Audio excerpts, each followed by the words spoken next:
The first wave of Masterverse figures to hit in 2023 were revealed at SDCC 2022 Day 2 yesterday, so let's see who's coming to the line.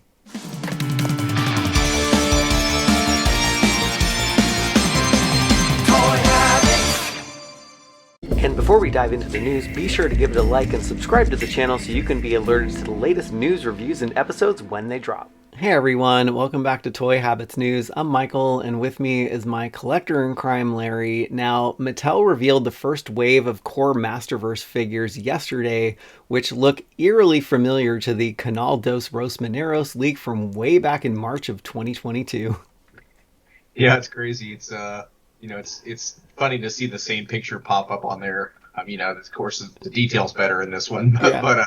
but yeah, it's funny how it is just the same thing. Yes, and before we dive into the reveals that were from this specific panel, they only brought out two figures, and the other two figures they had in the display cases in the Mattel booth. So let's first take a look at Frosta, and our trusted Toy Habit source has confirmed Frosta would be coming as part of a future Masterverse figure in the figure assortment kind of way back in March too. So it's actually great to see her actually produced and coming out.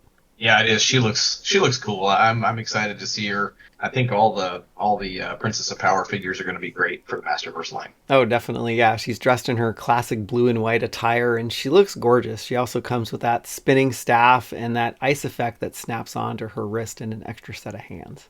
Yeah, it's cool accessories again, and the head sculpt is great. I Yeah, think sometimes you don't know what to expect for just like as far as like hair and different things, but I think she came out really good. definitely. And another figure that they didn't bring out was Stratos. And I think this is probably the same version of Stratos that was displayed in the Mattel booth, as they're probably going to be going with that same figure. And it would make sense because I don't think there would be huge differences in the bucks, maybe just the accessories if they actually did two different figures. Yeah, and actually, if you look at the buck, I think that the one from Comic Con looks thicker, but really, if you look closely at the that original image, it actually looks a little thicker too. Mm-hmm. He looks pretty beefy in that Yeah. one also. So I think it's the same thing. And I just expect it to either have a separate head sculpt or something, and just some removable parts and ways to swap them around to make kind of two different versions, basically. Oh, yeah. Kind of like that New Eternia Beastman, right? Yep. Yeah. Yeah, I think it's going to be the same kind of thing, Got and it. it's cool that they're doing it that way. Oh yeah, definitely. And yeah, he's got a cool face mask that plugs into his belt and it looks like that piece is actually removable. So yeah, it kind of gives credence to that being the same figure.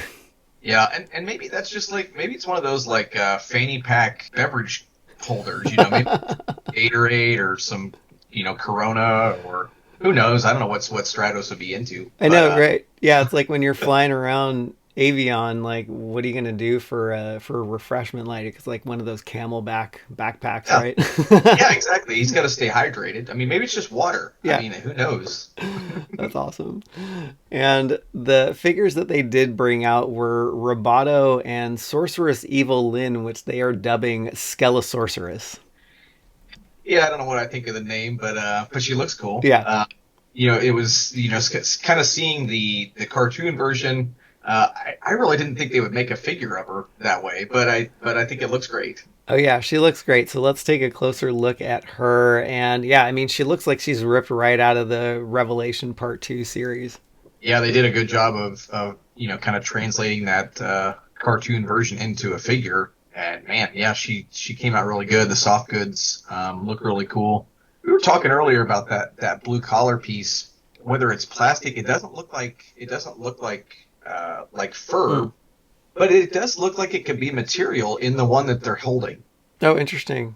Whether kind of how it's laid is Hmm. it almost like it's just catching the light to give it a plastic look because it looks less like plastic in the one that's being held there. Yeah. Yeah, So I don't definitely. Yeah, and her head sculpt is really cool, and yeah, I like the way they did that, and I like the way that they integrated that kind of bat looking headdress on her and kind of didn't make that a removable piece, so it's like really nice and form fitting now. Yeah, it looks super cool. It's a great figure, and it's gonna look good on the shelf. Oh, definitely, and it's kind of cool how they painted on the her outfit on her legs because that if they had done that in soft goods, that would have looked really weird. Yeah, yeah. I don't even know how you would do that without actually making like lingerie for the Right? figure.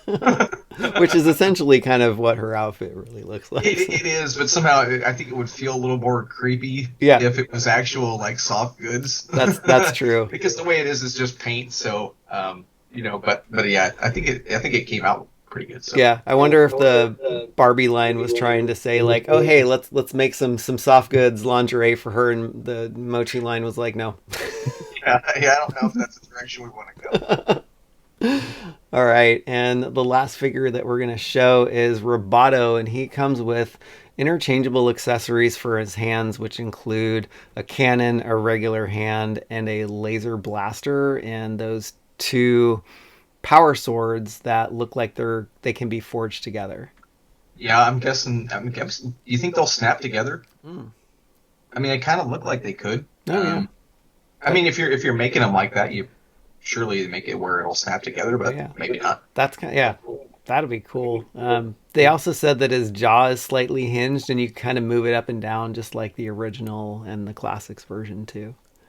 Yeah, I think that's going to be to me that the head sculpt is almost like a good kind of melding of the vintage Roboto head sculpt and like the 2000X or it's to me it's kind of an in between. Yeah, So it's pretty cool, and I think with the jaw being able to be moved, you can kind of get some different looks for that head sculpt as well. yeah, it's definitely a lot more angular, which is great because it's kind of a different version of Roboto, and so it's not like they're copying what they did in classics, and they're just kind of updating everything. And man, that translucent body where you can see the inside of that collider is pretty awesome. Yeah, it is. It looks really cool, and I think kind of the shiny silver paint apps look really great with it Yeah, too. And I wonder if there'll be any kind of movable parts inside or anything, or if it's just kind of the cylinder effect of just being able to see in. yeah, I hope so. And man, this makes me wish I was at San Diego Comic Con to see these things live, but Yeah, here no we doubt. are. So here is the wave that's kicking off the 2023 Masterverse core figure assortment. And like I've said before, 2023 can't come fast enough. Yeah, it seems like everything is 2023, right? Like Right? all the cool stuff is like, well, that'll be out 2023. Yeah. Which, maybe they're taking a note from Hasbro and just making, giving a long runway for these figures. Yeah, I don't know if they want to be taking notes from Hasbro, That's but true. That's true. Hasbro should be taking notes from Mattel. All right. Are you excited about the Masterverse reveals? Let us know your thoughts in the comments below. I'm Michael, and I'm Larry. and thanks for tuning into this Toy Habits News Brief.